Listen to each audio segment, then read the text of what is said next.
So joining us now for more is one of the first people to ever blow the whistle on what she says is absolutely happening, and that our own government has been involved for decades, spraying chemicals into the air with no regard for the people those chemicals could be hurting. I want to welcome in former U.S. Air Force environmental specialist and geoengineering whistleblower, Kristen Megan. It's great to have you back, Kristen. Appreciate you being here. So you've been talking about this issue for years now. Can you take us through what you say is absolutely happening? Yeah, thanks for having me back. This is absolutely happening, and it's basically now openly admitted, even though you're getting kind of pushback from the EPA, but I don't think it's intentional. What I discovered around starting in 2007, I was working in bioenvironmental engineering in the Air Force. And like I had mentioned previously, I tried to debunk this. And in the attempt to debunk it, I realized, as somebody who was approving forms called Air Force Form 3952s, I had to reject these toxicants on formerly known as an MSDS, now an SDS, because they're the very same toxicants we were trying to engineer out of the workplace. So why would we be procuring more? So lots of soil sampling, air sampling. Once I got threatened, I knew I'd found something, and it's very much happening. In fact, when I finished my master's around 2015, it was in one of my environmental textbooks that they were doing it.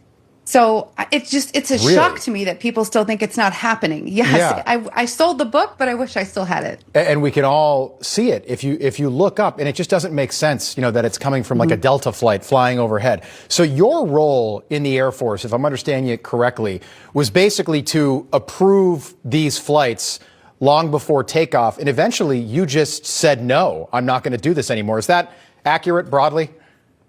Well, it wasn't approving the flights. So when you're using hazardous materials, you have to track them from cradle to grave, use and disposal.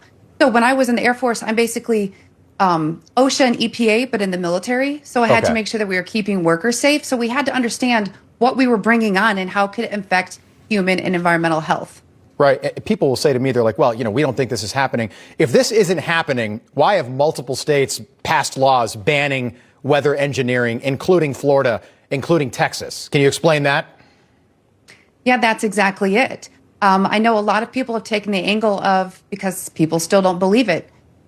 Even if you don't believe it, there's people that are trying to take action saying, look at what they're claiming. Because when the government claims that they're going to do something, they're already doing it.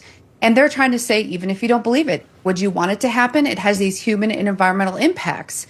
So yes, and there's a lot of those legislators have reached out to myself and Dane Wigington over the past couple of years. So they have the information and all the government documents that are on geoengineeringwatch.org. Biggest question, in your opinion, why is this being done? And again, it might not be EPA, could be DARPA, could be War Department, could be private companies, but why are they doing this?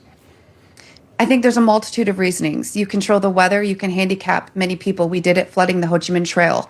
But when you had this huge climate change initiative, we needed to find ways to dim the sun and decrease the solar load.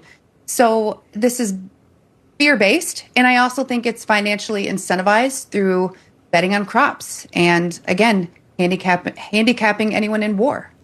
Yeah, so it kind of takes away the organic from anything organic you're buying, because this is then sprayed into the air, and then and gravity brings it down. Eventually, the rain brings it down, and it is all over all of us. What are these crops doing to people? Or, I'm sorry, these chemicals doing to people?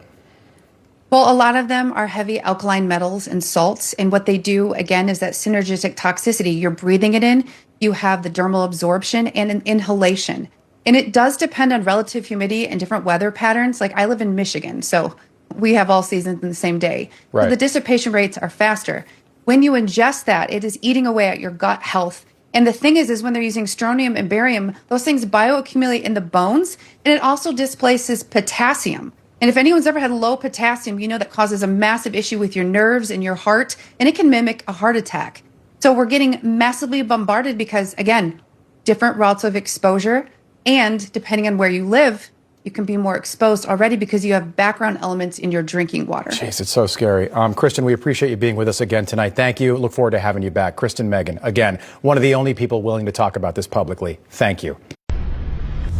Information. Truth.